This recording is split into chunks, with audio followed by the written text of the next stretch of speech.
bem, vamos pensar nessa noite sobre esse tema, flecha nas mãos dos valentes. Eu gostaria que você compreendesse que Deus tem um destino profético sobre a tua vida, em nome de Jesus. Amém? Quando a gente fala de destino profético, a gente observa isso, por exemplo, na vida do próprio Senhor Jesus. No passado, muitas profecias a respeito do seu papel, de como ele viveria, do que aconteceria, do que ele teria que viver, que fazer. E quando Jesus, então, vem ao mundo, nós vemos o cumprimento dessas profecias. Nós temos, de uma forma assim maravilhosa, Jesus cumprindo o seu destino profético. E eu queria ler um texto com você, que vai ser projetado aqui, você vai me acompanhar com algumas leituras nesta noite, e nós vamos pensar exatamente sobre esta questão, flecha nas mãos do valente. Diz assim a palavra de Deus lá no profeta Isaías, no seu capítulo 49, do verso de 1 a 3, diz assim: escutem-me vocês, ilhas, ouçam vocês, nações distantes. Antes de eu nascer, o Senhor me chamou. Diga, me chamou. E desde o meu nascimento, Ele fez menção do meu nome. Ele fez a minha boca como uma espada afiada. Na sombra da sua mão, Ele me escondeu. Ele me tornou uma flecha polida. Diga, flecha polida. Glórias a Deus. E escondeu-me na sua aljava. Ele me disse: você é meu servo, Israel, em quem mostrarei o meu esplendor. Aleluia! Que Deus seja louvado. Nós vivemos um momento na nossa vida, na nossa história, que não há mais opção para errar o alvo. Concorda comigo ou não? Não dá para a gente ficar errando. Nós já fomos lançados pela mão do valente. Agora precisamos cumprir o nosso destino profético. Deus já nos tomou nas suas mãos, nos colocou no seu arco e nos lançou. Isso significa dizer que há um destino profético sobre a tua vida. Você precisa compreender que Deus não te criou por um acaso e você não é um acidente de percurso. Deus, ele tem um propósito muito maior e muito melhor para realizar na tua vida e através da tua vida nas outras pessoas, em nome de Jesus. Um dia eu decidi ser flecha nas mãos do valente. Isso aqui é uma decisão, gente, entenda isso. Isso é uma decisão. Todo aquele que é tocado pelo Espírito Santo de Deus, que se rende diante do sacrifício do Senhor, que recebe Jesus como seu Salvador, que consegue compreender que os planos de Deus sobre a sua vida são perfeitos, são maiores e são melhores, precisa fazer essa decisão. Meu irmão, preste atenção numa coisa. Há pessoas que podem estar aqui nessa noite, que a decisão que tomaram foi a decisão de perpetuar o dia de ontem. Foi a decisão de viver um dia depois do outro e do mesmo jeito sempre. Foi aquela decisão de que depois de ter entendido a respeito da salvação em Cristo Jesus, agora se colocam numa posição de conformidade com as coisas. Entenderam que está bom do jeito que está. Agora, para entender uma coisa, se você tem um destino profético, e eu creio que todos que estão aqui nessa noite têm um destino profético que foi traçado por Deus, a palavra de Deus no Salmo 139, no versículo 16, se não me falha a memória, diz que todos os dias determinados para mim foram escritos no teu livro antes de qualquer deles existir. Posso ouvir um amém sobre isso? Amém? Então significa dizer que eu preciso decidir fazer a diferença. É uma decisão pessoal. Nós precisamos ser flechas polidas nas mãos do Senhor. E deixa eu te dizer uma outra coisa. O nosso Deus precisa ter o direito de atirar você para onde Ele quiser e do jeito que Ele quiser. Amém? Então entenda o seguinte. Há um propósito de Deus. E agora, se Deus é o seu Senhor, e eu sei que Ele é o seu Senhor, e você se colocou nas mãos dEle, você precisa dizer: Senhor, cumpra sobre a minha vida a tua vontade, a tua vontade, a tua vontade. Diga assim, o passado. Todo mundo junto, bem bonito, vamos lá. O passado não pode mais colocar as mãos em mim. Chega de ser impedido pelo passado de provar o mais de Deus. É uma decisão, meu irmão, você entendeu? Eu decidi que o meu passado não vai mais interromper o que Deus quer fazer na minha vida. Agora eu faço para você uma pergunta: a que ponto o seu passado, ou a sua vida, ou as coisas que estão acontecendo em sua volta, não vão te impedir, ou não tem força para te impedir de alcançar o seu destino profético? A que proporção? A pergunta é: a que proporção? A que medida? Eu tomei uma decisão um dia, e a decisão foi de ser uma flecha nas mãos do Senhor, de ser uma flecha nas mãos do valente, que é lançada para a direção que Ele desejou, que Ele quis, que Ele programou e que vai cumprir o seu destino profético. E quando eu digo cumprir o seu destino profético, é porque eu sei que a partir da minha vida e a partir da sua vida, Deus tem coisas grandiosas para realizar, em nome de Jesus. Então começa a abrir o teu coração já nessa noite. Você precisa entender algumas coisas sobre esse seu destino profético, sobre o que Deus já planejou sobre a sua vida, sobre a sua história, e essa decisão, ela chega a ponto de eu poder afirmar para você nessa noite que nada e ninguém pode me impedir de cumprir aquilo que Deus estabeleceu para mim. Meus irmãos, deixa eu dizer para vocês uma coisa. Quando um homem, ele decide fazer a vontade de Deus de verdade, ele não tem nenhuma preocupação com as coisas em sua volta. A única preocupação dele é em satisfazer o desejo do coração do Senhor. Isso significa dizer que só para você poder entender, em casa nós caminhamos muito juntos, e graças a Deus por isso. A minha esposa caminha do meu lado, eu sinto o amor dela, o cuidado dela pela minha vida, a minha filha da mesma forma, nós três caminhamos juntos. Mas se porventura, a minha esposa não entendesse o destino profético que Deus colocou sobre a minha vida, desculpa. Desculpa. Se a minha filha não entendesse, desculpa. A que proporção você está disposto a cumprir o destino profético de Deus sobre a tua vida? Vai chegar um momento na tua história que, quer você queira ou quer não, você vai precisar de tomar uma decisão. E eu espero que a sua decisão seja uma decisão por agradar aquele que o tomou nas suas mãos e diz para você: você é uma flecha polida nas minhas mãos. Amém? Diga assim: eu sou uma flecha polida. Qual que é a expressão? O que significa isso? Ser uma flecha polida nas mãos do Senhor? Significa que nós somos preparados, significa que nós somos lapidados, significa que nós somos trabalhados, significa que nós somos testados. Sabe por quê? Porque flecha para acertar o alvo, ela não chega lá se ela não for testada antes. Então você vai ser testado. E ser testado significa dizer que você precisa entender que há um destino profético sobre a tua vida, em nome de Jesus. Eu já fui tentado a ser flecha, a deixar de ser flecha nas mãos do Pai. E sabe por quê? Porque todas as flechas polidas são tentadas a desistir. Você vai ser tentado a desistir. Eu fui tentado a desistir. Eu fui tentado a desistir na Betel antes dela sequer existir, dela fazer parte da minha história. Teve um momento na minha vida, ali atrás, há pouco tempo atrás, onde eu pensei assim: eu acho melhor eu ficar muito quieto no meu canto, eu deixar tudo aqui para trás e sumir daqui dessa cidade e fazer outra coisa em outro canto. Posso fazer tanta coisa.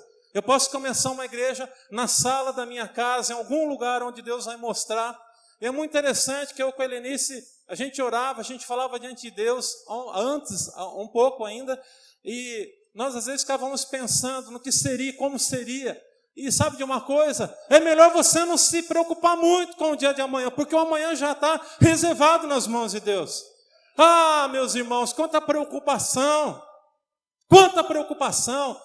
Quanto tempo gasto desnecessariamente com coisas que nem sequer aconteceram. E coisas que eu nem imaginava que fossem acontecer, aconteceram. Mas sabe de uma coisa?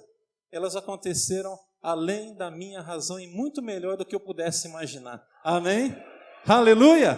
Posso ouvir um glória a Deus aí? Amém? Glórias a Deus. Amém? Observa aí. Se você é uma flecha polida nas mãos de Deus, você foi lançado para alcançar os propósitos, diga propósitos, de Deus, para ser um.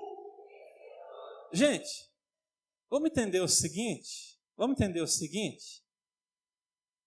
eu nunca vi, e você nunca viu, na história bíblica, o direito de subir ao pódio, o direito de receber o prêmio, quem desiste.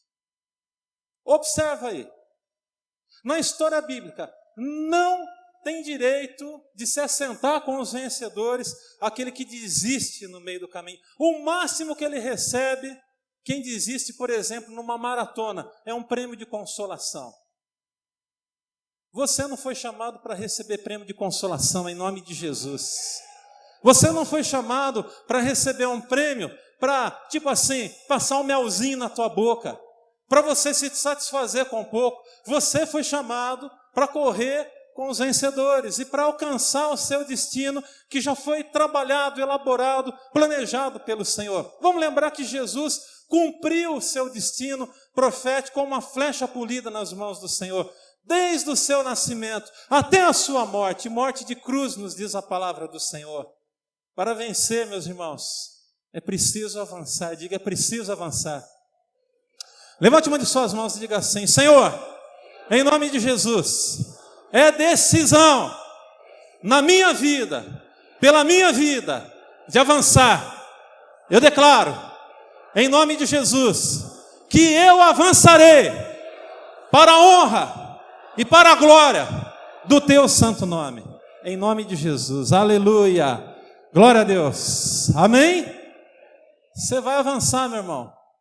Eu não estou aqui para dar palavra para massagear o seu ego, mas Deus nessa noite coloca uma palavra sim de encorajamento para você sair daqui encorajado, para você sair daqui com aquela unção, sabe, de vencedor, com aquela força a mais para vencer a semana, para vencer o mês, para vencer o ano, para cumprir o destino que Deus já planejou para a tua vida. Ei, presta atenção, não é o teu pai que vai definir o seu destino profético, é Deus que vai definir.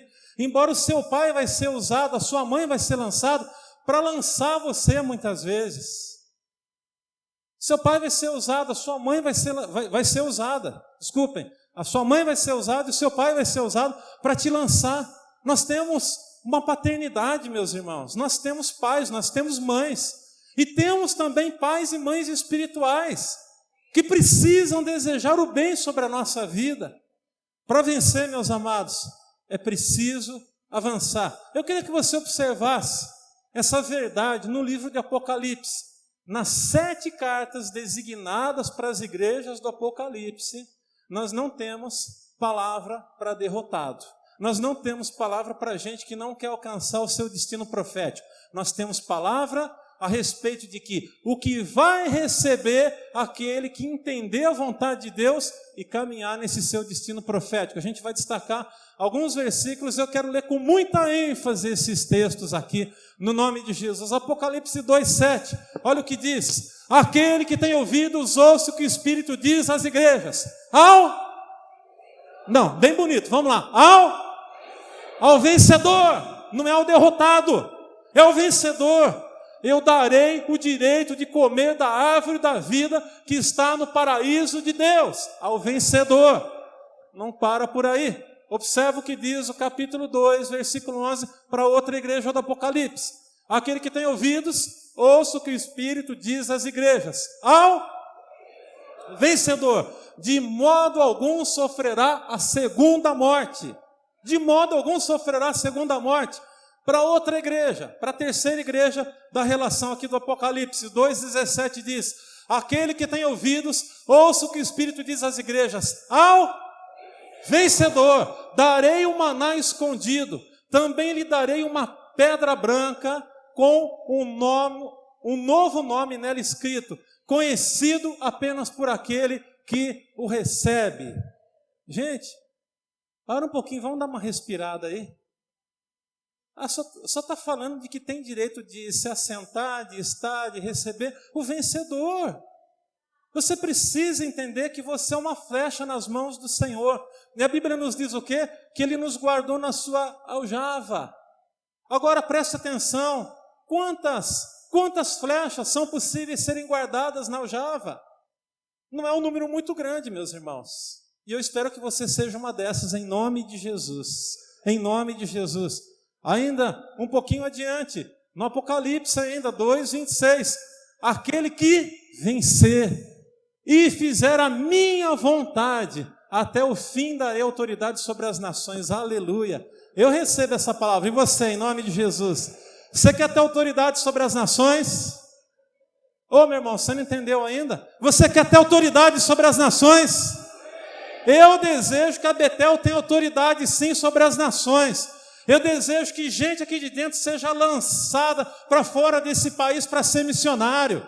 Eu desejo que gente seja lançado para fora dessas 4 paredes aqui para fazer mais diferença nessa cidade. Eu desejo que gente seja lançado como uma flecha que caminha na direção certa para o alvo, para cidades em volta, para serem pastores, para serem homens e mulheres usados pelo Senhor, para nós espalharmos o Evangelho de Cristo Jesus, para que se cumpra as promessas feitas àquele servo do Senhor chamado Abraão, que nós falamos aqui na semana passada. A Bíblia diz para ele, Deus falando com ele, e a Bíblia diz para nós, que a sua descendência seria numerosa como a areia na beira da praia, e como as estrelas que estão no céu. Significa dizer que em Jesus se cumpriu toda a lei. O livro de Hebreus vai falar sobre isso. Presta atenção, meu irmão, em nome de Jesus. O livro de Hebreus, ele conta para mim e para você que Jesus cumpriu todo o desígnio da lei. Ele é superior a Moisés, a Abraão, a todos os outros. E nele são felizes todas as famílias da terra. Então, a promessa, a linhagem de Jesus, ela vai acontecendo com o passar dos anos, dos séculos. E o que acontece? A descendência espiritual vai sendo formada. E nós hoje fazemos parte dessa descendência espiritual em nome de Jesus. Observa o que diz aí, Apocalipse 3:5. Ao vencedor será igualmente vestido de branco. Jamais apagarei o seu nome do livro da vida, mas o reconhecerei diante de meu Pai e dos seus anjos. Irmãos, olha que honra maravilhosa. Que coisa tremenda isso. Que a palavra de Deus está dizendo para mim e para vocês. O vencedor será igualmente vestido de branco. Jamais apagarei o seu nome do livro da vida, mas o receberei diante do meu Pai e dos seus anjos. Você imagina essa cena agora. Você que foi vencedor, sendo apresentado pelo próprio Jesus na presença de Deus e diante dos anjos. Agora, você imagina assim, milhares e milhares de anjos cantando e glorificando ao nome do Senhor, e Jesus então abrindo uma porta lá do céu e fazendo você entrar na presença do Senhor. Detalhe, o sangue de Jesus possibilitou você chegar diante do Santo dos Santos. Observa, Jesus então agora diz, Senhor, pelo sangue que eu verti na cruz do Calvário por essa vida, eu quero lhe apresentar, Senhor, alguém que eu comprei, alguém que eu resgatei, Senhor, alguém que na terra fez a diferença, Senhor, alguém que um dia entendeu o meu chamado sobre a vida dele, alguém que decidiu ser uma flecha polida nas minhas mãos, e alguém que cumpriu o seu destino profético. Senhor, deixa eu te apresentar. E aí, o Senhor Jesus chega diante de Deus e fala, está aqui, Senhor, o Lutero, está aqui, Senhor, o seu Romeu, está aqui a Larissa, Senhor, foram comprados pelo sangue, pelo meu sangue, Senhor, eles entenderam o propósito, Senhor, Senhor, está aqui a Nívia, está aqui o Diogo, está aqui o Luciano, Senhor, e Deus então vai apresentando. Agora tem um detalhe, você vai receber, segundo a outra promessa que é aqui, uma pedrinha branca com um novo nome, e lá tem um nome que só você vai saber o seu novo nome em Cristo Jesus. Dá para imaginar um negócio desse, gente? Amém? Só o vencedor. É só o vencedor. Você precisa de entender isso. É só o vencedor. E o vencedor, presta atenção no que eu vou lhe falar. O vencedor não é aquele que apenas corre a carreira. Você entendeu bem? Vencedor não é aquele que apenas corre a carreira. Não, eu sou servo de Deus, estou caminhando aqui, ó. Estou caminhando, Jesus já é o meu Salvador. E aí que Jesus é o seu Salvador? Bacana, é o meu Salvador também. Mas o que é que esse fator está fazendo através da tua vida? Qual que é o entendimento que você tem sobre o sacrifício dele e o quanto é que está valendo? Você está fazendo valer o sacrifício de Jesus por você lá na cruz do Calvário? Farei do vencedor uma coluna no santuário do meu Deus, e dali ele jamais sairá. Escreverei nele o nome do meu Deus e nome da cidade do meu Deus, a nova Jerusalém que desce dos céus da parte de Deus, e também escreverei nele o meu novo nome. Olha que coisa linda, olha que revelação especial que o Senhor está nos dando nessa noite. Mas há uma última palavra, também em Apocalipse. Olha só, ao vencedor darei o direito de sentar-se comigo em meu trono, assim como eu também venci e sentei-me com meu Pai em seu trono. Observa, Jesus está dizendo que sentou porque venceu. E ele diz que aquele que vencer também vai sentar, vai se assentar. Amém? Você faz parte dessa turma aqui, meu irmão? Você faz parte desse grupo aqui de gente que vai ter essa honra, vai ter esse privilégio, que vai ser recebido por Jesus lá no céu, e Jesus vai te tomar pela mão e vai te apresentar na presença de Deus, e ao lhe apresentar na presença de Deus, vai falar: Senhor, olha, está aqui diante dos anjos do Senhor, milhares e milhares de anjos, milhares de anjos, milhares, miríades de anjos, anjos de toda a hierarquia angelical estarão lá para te receber na presença do Pai. Aleluia!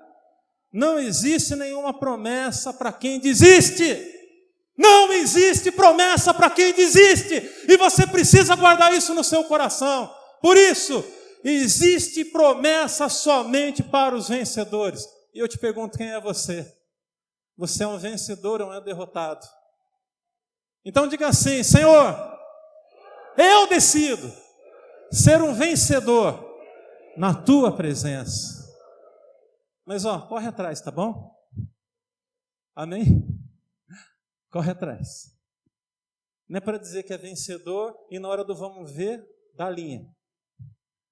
Não é para dizer que é vencedor e na hora que a coisa dá uma apertada, tchau, tchau, gente, estou vazando, tchau. Fica aí com o problema de vocês que eu estou seguindo o meu rumo aí. E ainda vai dizer que é destino profético. Ainda corre o risco de dizer que é destino profético. Não, meu irmão. Há um destino profético sobre a tua vida e você precisa compreender isso. Igrejas avivadas decidiram avançar. Igrejas avivadas são igrejas que se destacam por 3 coisas. Primeiro, saíram da manutenção e entraram na ação. Diga ação. Sai da manutenção, meu irmão, em nome de Jesus. Sai da manutenção da tua fé. Pastor, não estou vendo transformação na minha casa, mas você está orando do jeito certo? Você está guerreando? Você está se levantando? Ou você está fazendo diante de Deus aquela oração assim: ai Deus, sabe, Senhor, sabe? É mais um mimimi diante de Deus, é mais uma choramingada diante de Deus do que uma oração de fé. A Bíblia diz que o justo viverá da fé, e a Bíblia me ensina que o justo faz orações de fé, e oração de fé, se for necessário, é se levantar e levantar um brado na presença do Senhor, e dizer: no nome de Jesus, eu não aceito isso, eu não aceito essa situação. Tem um filho que está atormentado pelas drogas, o que você está fazendo, meu irmão? Você tem um tio, tem uma tia que está atormentado pelas drogas, tem alguém que está enfermo na sua casa, tem alguém que está passando por um momento de dificuldade na saúde. Aí você vai chegar diante de Deus como? Ah, Senhor, sabe, eu sei que se o Senhor quiser, fala logo para Deus, meu irmão. Eu sei que se o Senhor quiser, mas se o Senhor não quiser também, mas que oração de fé que é essa? Que oração de fé que é essa? Qual que é a necessidade? Qual que é a tua necessidade? O que você está precisando? Chegue e seja claro com Deus. Diga, Senhor, o negócio é assim, assim, assim. Eu te peço, atua nisso em nome de Jesus. Mas dá um brado, rompe em nome de Jesus. Igrejas avivadas, elas decidiram avançar e são igrejas que, em segundo lugar, renderam-se diante de Deus e foram lançadas. Essas igrejas são flechas nas mãos do Senhor. Betel precisa ser uma flecha nas mãos do Senhor, irmãos. Amém? A Betel precisa ser uma flecha nas mãos do Senhor. Em terceiro lugar, essas igrejas que são avivadas, que decidiram avançar, elas são igrejas que deram boas-vindas ao amadurecimento. Diga, amadurecimento. Paulo, ele disse o seguinte, olha só. Quando eu era menino, eu falava como menino, eu agia como menino, mas logo tornei-me adulto e deixei para trás as coisas de menino. Quem que tem criancinha em casa, bebezinho de colo? Levanta a mão. Quem tem bebezinho, o irmão ali atrás. Visitante, o irmão aqui. Quem mais tem bebezinho em casa? A irmã tem. Tem criancinha, Regiane. Vamos lá, Regiane. Vamos lá, irmãos. Vamos lá, igreja. Presta atenção. Uma criança nasce e ela precisa do quê? Precisa de cuidado. Precisa de cuidado. Precisa de que você vá até ela, que você brinque com ela. A criança precisa de se distrair também. Você precisa de brincar com ela, fazer cafunézinho nela. Né? Você precisa de orar junto com ela, investir na vida espiritual dela. Tem uma parte que é muito gostosa. Você vê o sorriso de uma criança, não é contagiante, não é gostoso? Estava vendo a Sofia outro dia, ela esteve aqui com a mamãe dela, soltou aquele sorrisão para mim. Eu falei, coisa mais linda, né? Que gostoso. Quem aqui tem neto? Pequenininho, bebezinho, meio que bebê. Algumas pessoas aí. Olha que coisa gostosa. Vocês que são avós, né? Não estraga o netinho não, hein? Não estraga. Que vô tem fama que estraga neto, né? Já viu essa fama aí? Não deixava o filho fazer, mas o neto pode fazer tudo. Toma cuidado, hein? Mas pera um pouquinho aí, irmão. Presta atenção no que eu vou falar. Esse é o lado bom. Esse é o lado bacana. Ei, presta atenção. Esse é o lado bacana. Mas tem aquelas melecas que o bebê faz. É um mau cheiro. Aí eu pergunto, é gostoso limpar a criança? Aquela bundinha fedida? Cheio de xixi, cheio de meleca. Vamos lá, é gostoso. E tem umas crianças que dão umas caprichadas no negócio ainda. Parece assim que é pior do que adulto. Tanto no mau cheiro quanto na proporção. Tem criança que fala, meu Deus, como cabe tudo isso dentro dele? Senhor, tem misericórdia. Comeu o quê? O que comeu, né? O que comeu? E o duro, quando a coisa dá uma misturada, tudo começa a vazar, e você saiu com a criança. Ô, irmão, espera um pouquinho aí. Uma criança a gente carrega no colo, a gente leva, a gente limpa, a gente troca, a gente acaricia. Mas vamos pensar agora num cabra dos seus 25 anos, mais ou menos. 25 anos de idade. Dá para ficar fazendo isso aí? Hein? Vamos lá. Você cria filho para quê? Para ser um pateta? Vamos lá, gente, falando sério. A gente não cria filho espiritual para ser pateta também. A gente cria filho espiritual, a gente cria filho nossos filhos, para se desenvolverem, para crescerem, para cumprirem o papel deles, não é para ficar na nossa dependência, nem debaixo da barra da nossa saia. E se você se acostumou a ficar debaixo da barra da saia da mamãe e do papai, e já está em outra, já está casado, repensa aí, para um pouquinho. Eu não estou falando que seu pai e sua mãe não podem te ajudar, não podem te abençoar, não é nada disso aí. Mas a gente carrega no colo, a gente acaricia, a gente faz isso, faz aquilo, carrega, coloca no andador, coloca no carrinho, coloca no carro, na cadeirinha, leva para o pediatra, porque não consegue sozinho. Mas um com 25 anos de idade tem que saber dar os pulos, meus irmãos.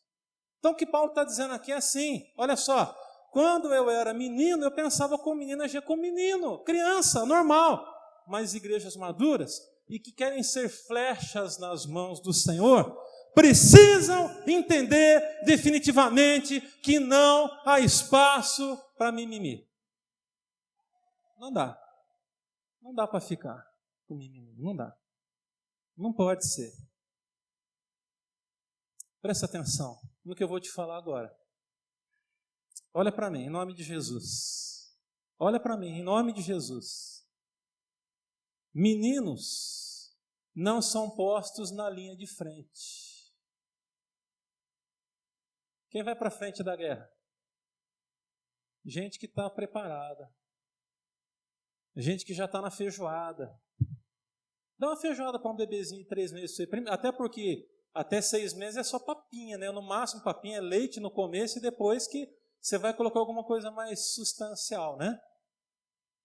Mas dá uma feijoada. Até a gente, dependendo do dia que comer a feijoada, não dá certo. Concorda ou não? Não é verdade? Se você exagerar, o negócio não dá certo. Não dá certo. Mas observa. Só pessoas que estão preparadas que vão para a linha de frente, irmão. E eu quero que você entenda o seguinte, é que Deus lá dos altos céus olha para você e observa as suas atitudes. Deus observa as suas atitudes, Deus observa como que você está lidando com as situações. Para você partir para o seu destino profético, você precisa entender que Deus está lhe preparando. E muitas vezes o preparo de Deus é com base nos nãos que você está recebendo. Você olha assim para dentro de si e fala, mas olha, o tempo está passando, nada está acontecendo, eu sei que tem promessa de Deus, eu sei que Deus tem coisas reservadas para a minha vida, eu sei o que é promessa de Deus, porque quem recebeu a promessa de Deus sabe. Se foi de Deus, meu irmão, deixa eu abrir um parêntese aí, em nome de Jesus, tá? Entenda eu com todo o amor do mundo, se foi Deus que te prometeu, vai se cumprir. Ninguém pode impedir o seu destino profético, porque foi Deus.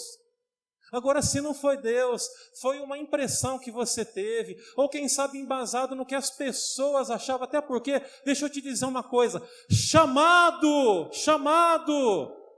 é realizado por Deus, é Deus que testifica, mas tem um detalhe muito importante, atente, a igreja tem que reconhecer o chamado, a igreja tem que ver em você um missionário, a igreja tem que ver em você um pastor, a igreja tem que ver em você alguém que é liderança. Não é assim, eu senti, Deus apontou, Deus mostrou e Deus direcionou. Deixa eu te falar uma coisa, não tem nada que pode impedir você de alcançar o seu destino profético, a não ser uma única pessoa, você mesmo. Então abre o teu coração no nome de Jesus. Seja um homem, seja uma mulher que se coloca como uma flecha polida nas mãos do Senhor. Eu decidi ser uma flecha nas mãos do Senhor. Observa, em segundo lugar e último lugar, aqueles que são flechas nas mãos do valente decidiram avançar para uma vida bem bonito, uma vida de vitórias. Eu vou ler um texto com você, que está em 1 Samuel, capítulo 30, do versículo de 1 a 6, vai ser projetado aqui. Presta atenção nesse texto.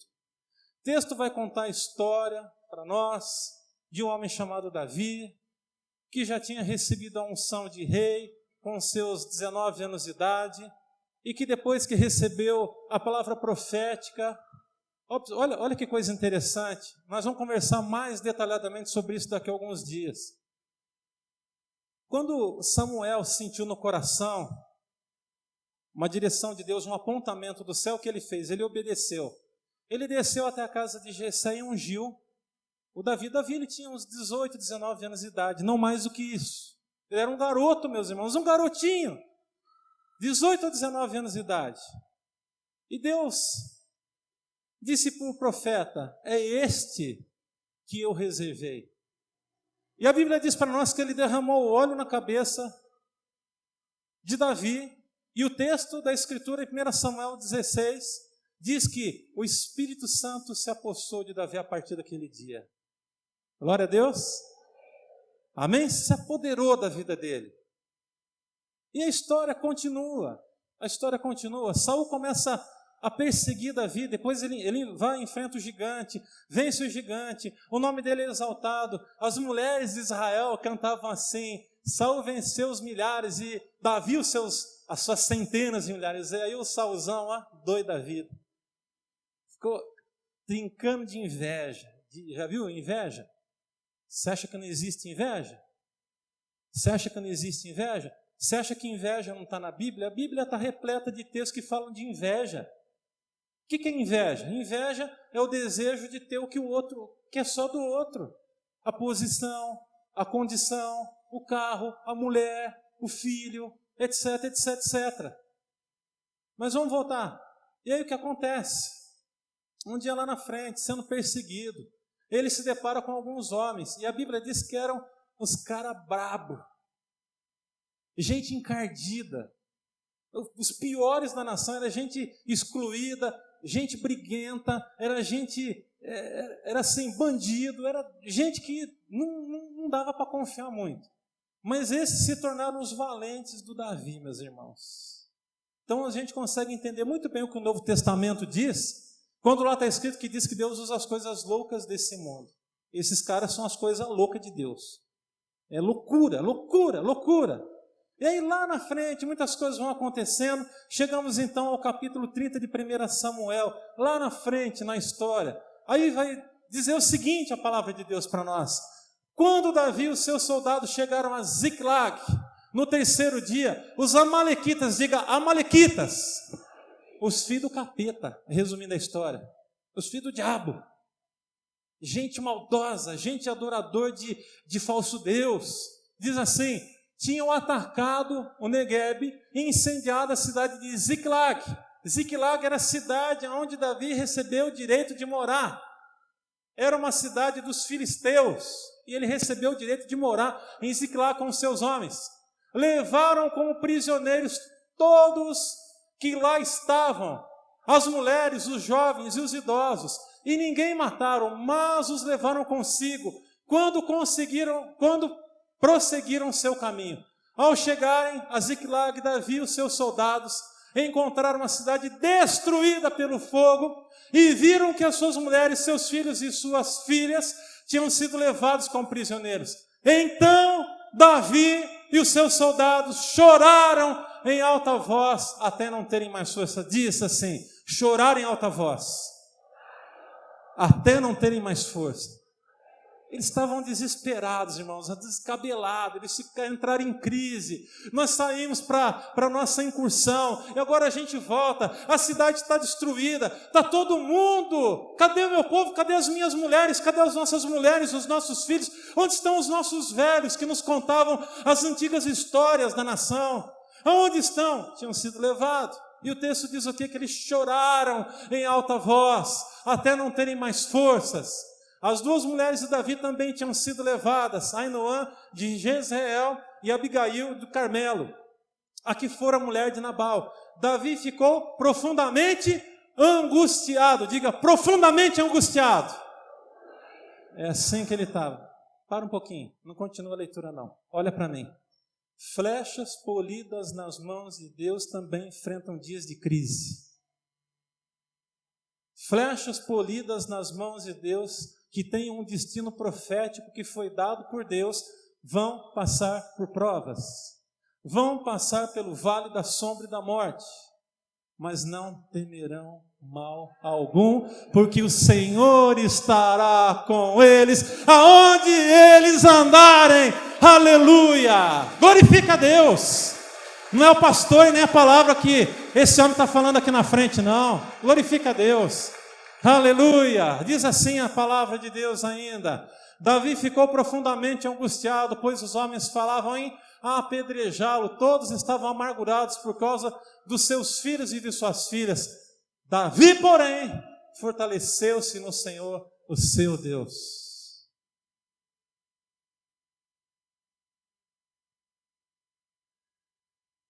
Quem dentre vós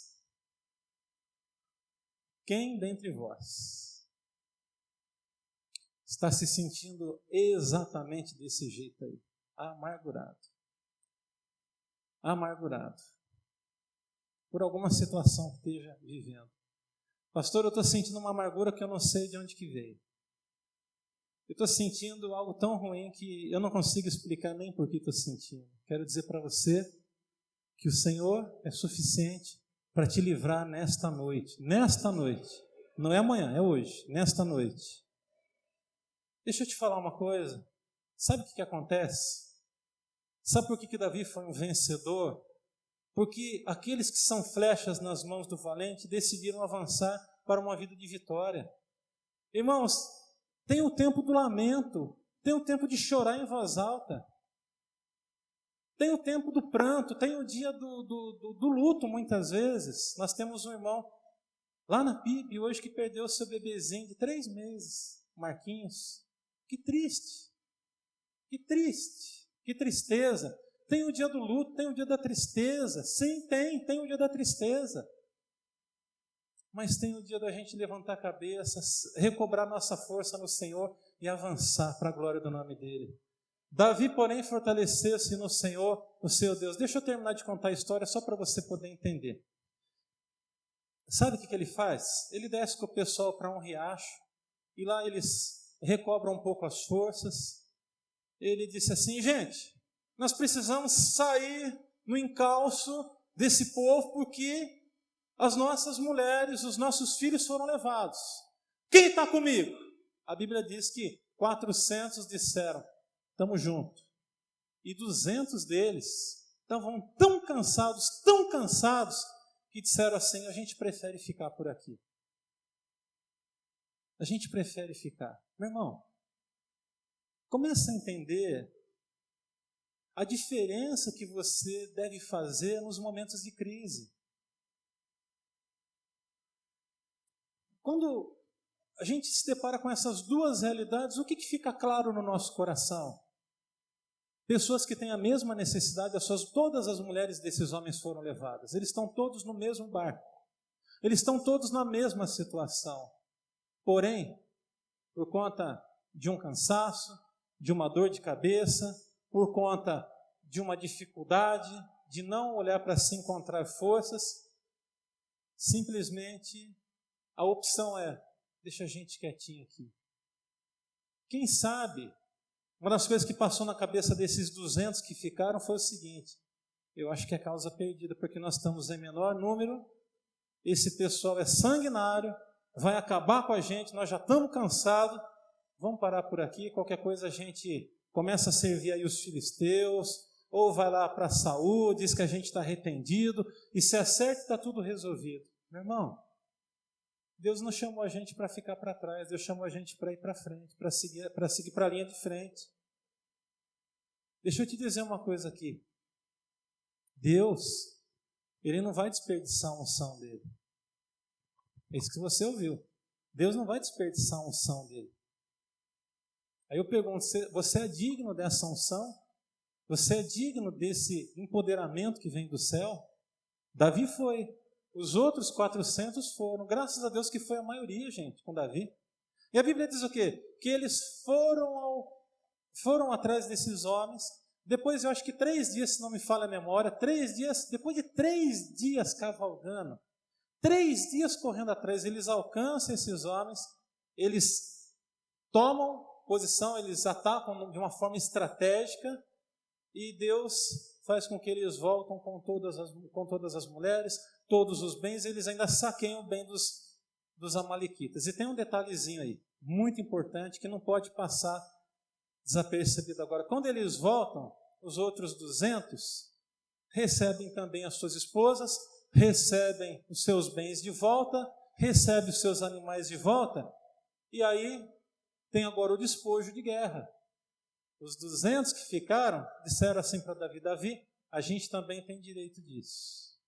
E aí aquele pessoal, e a Bíblia diz o quê? Que aquele pessoal pervertidão lá, a Bíblia usa essa expressão, homens perversos que estavam ali, desses 400 que estavam lá, assim, até parece, a gente saiu, ralou, se arrebentou tudo, corremos atrás dos caras, demos chega para lá neles aí, e a coisa se estreitou, nós perseveramos, acabamos com a raça de todo mundo, e agora chega aqui, nós vamos ter que dividir ainda. E aí Davi, é tremendo, gente, é coisa que só Deus pode fazer. Davi é tomado pela direção de Deus. Ele diz assim para esses homens: meus irmãos, meus irmãos, não vamos fazer tal coisa. O mesmo direito que vocês têm, eles também têm. E, como se diz o ditado, para um bom entendedor meia palavra basta. Quem é inteligente obedece, né? O que manda, quem tem autoridade manda, e aquele que é humilde, que vai entender a coisa, ele obedece. Eles obedeceram e deram, então, para aqueles homens a parte que lhes cabia. Quando nós decidimos avançar para a vitória, significa dizer que Deus foi preparando a gente. Meu irmão, olha para mim, por favor. A coisa não acontece do dia para a noite. A gente está declarando aqui o tempo todo: Senhor, nós declaramos a nossa descendência espiritual. Senhor, nós cremos. Senhor, nós... Mas tem a minha parte e tem a sua parte. Tem a minha parte e tem a sua parte. E eu espero verdadeiramente que você não seja como os 200 que fica sentado vendo a galera ir para a guerra.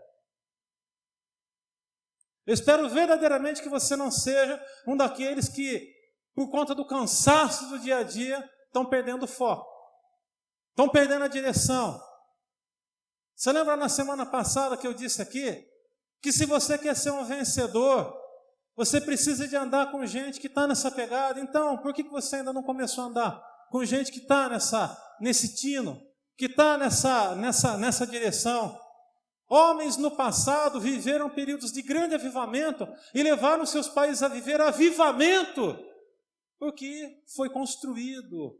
O avivamento no país de Gales, por exemplo, que eu quero citar aqui para você nessa noite, não aconteceu de um dia para o outro. Um dos grandes nomes do avivamento do país de Gales é Evan Roberts. A história nos conta que entre os anos de 1904 e 1905, mais de 100 mil pessoas entregaram as suas vidas para Jesus em poucos meses. Posso ouvir um glória a Deus sobre isso?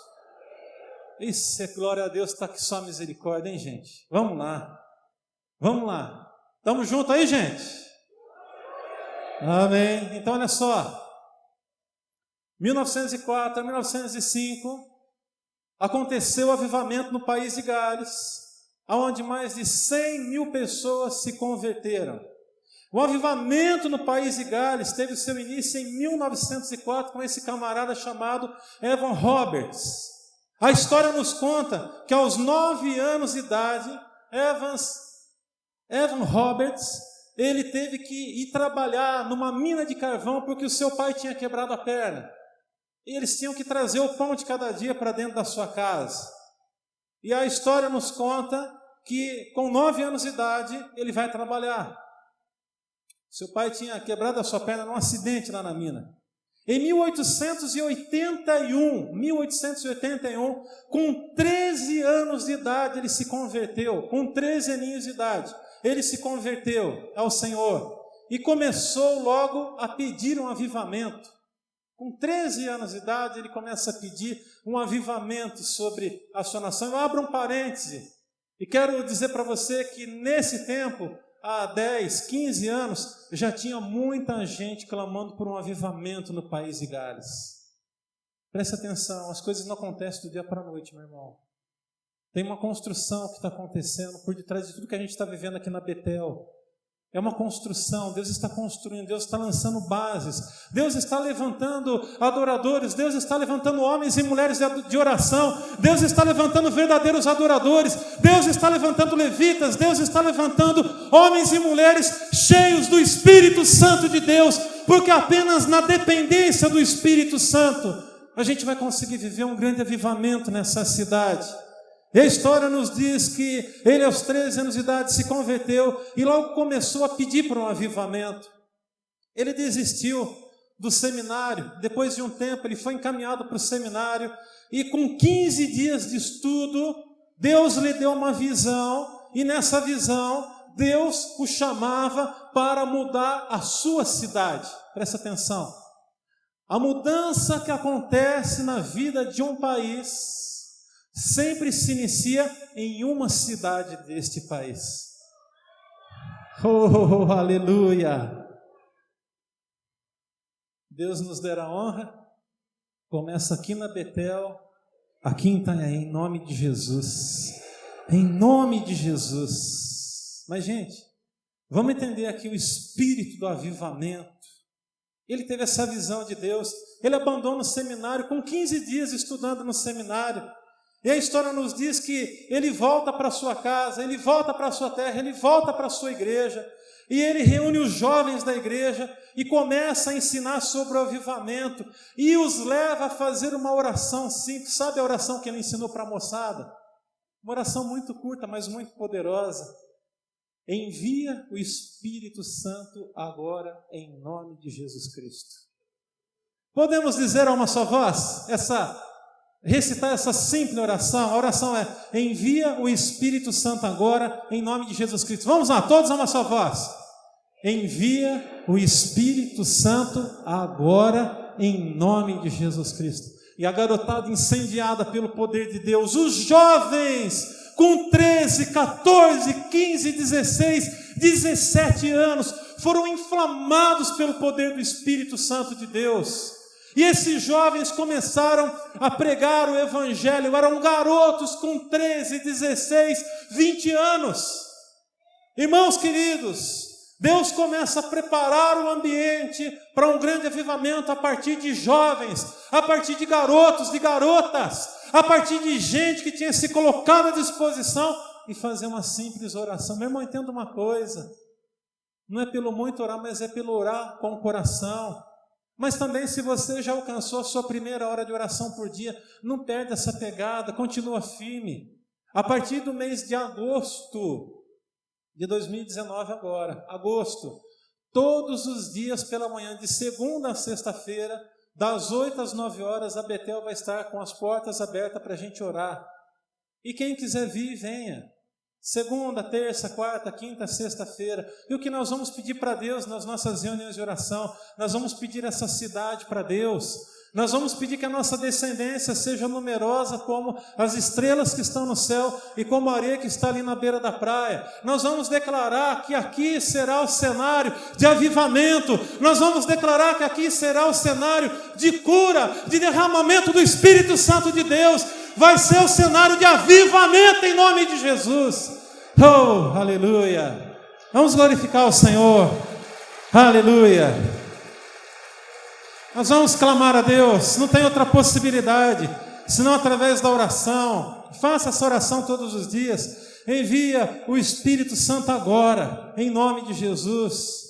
Esse homem chamado Evan Roberts, a história nos conta que ele trocou algumas cartas com William Seymour, lá do avivamento da Rua Azusa, pastor Seymour. Ele trocou cartas com aquele homem, e o Seymour incentivando ele: Evan, vai nessa pegada, continua firme, é com oração, é com oração, é com oração, vai firme. Dos 13 aos 26 anos, meus irmãos, quantos anos são? Dos 13 aos 26, são quantos anos? São 13 anos. Ele fez essa oração. Durante 13 anos. Nós começamos a orar por avivamento há um ano. A gente orava mais, né?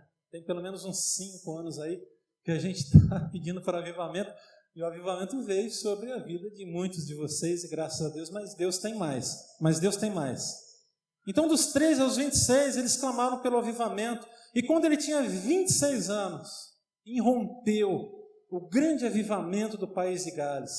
Antes mesmo dele ir pregar nas cidades, o avivamento já tinha chegado lá. Mas aí, quando esse homem, tomado pelo poder do Espírito Santo, começou a pregar, e, gente, foi tão impressionante, porque nos campos, as pessoas paravam para ouvi-lo. Ele começava a pregar, ia se aglomerando gente, no meio do campo, no meio do nada, perto das cidades. E Deus assim abençoou, O avivamento estava sendo preparado. O avivamento tornou-se notícia nos principais jornais do país. E o índice de criminalidade diminuiu drasticamente. Gente como Betel quer avivamento por quê? A gente quer avivamento para sentir um negócio diferente. Para aí, meu irmão, você não entendeu nada. A gente quer avivamento para cair no poder de Deus. Você não entendeu nada. Isso aí faz parte também. Isso aí faz parte também. Todos os homens do passado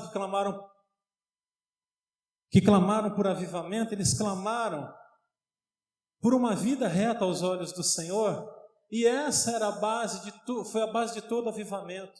Não tem possibilidade de avivamento, jovens, mulheres, adultos, crianças, anciãos queridos, se nós não nos santificarmos, se nós não minimizarmos as coisas do mundo na nossa vida, se nós não deixarmos de fora e para longe de nós os desejos da carne. Esse homem decidiu avançar assim como Davi fez. Ele foi uma flecha nas mãos do Senhor. Ele alcançou o seu destino profético.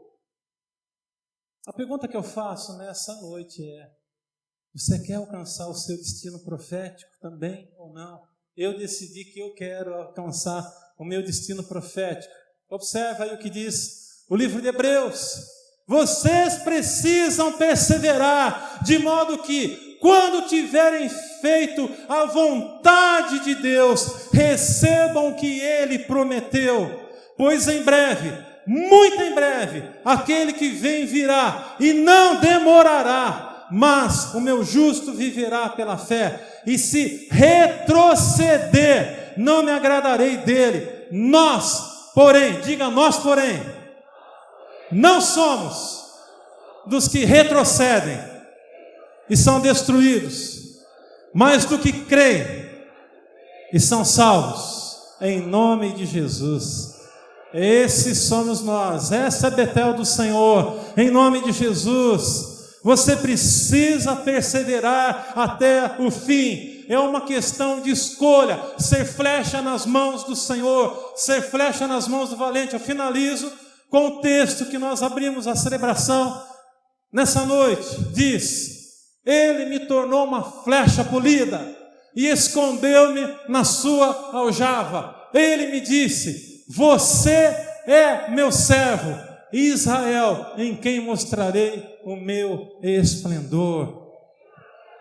Assim diz o Senhor sobre mim e sobre você, sobre a minha vida e sobre a tua vida, em nome de Jesus. Amém? Você quer ser uma flecha polida nas mãos do valente?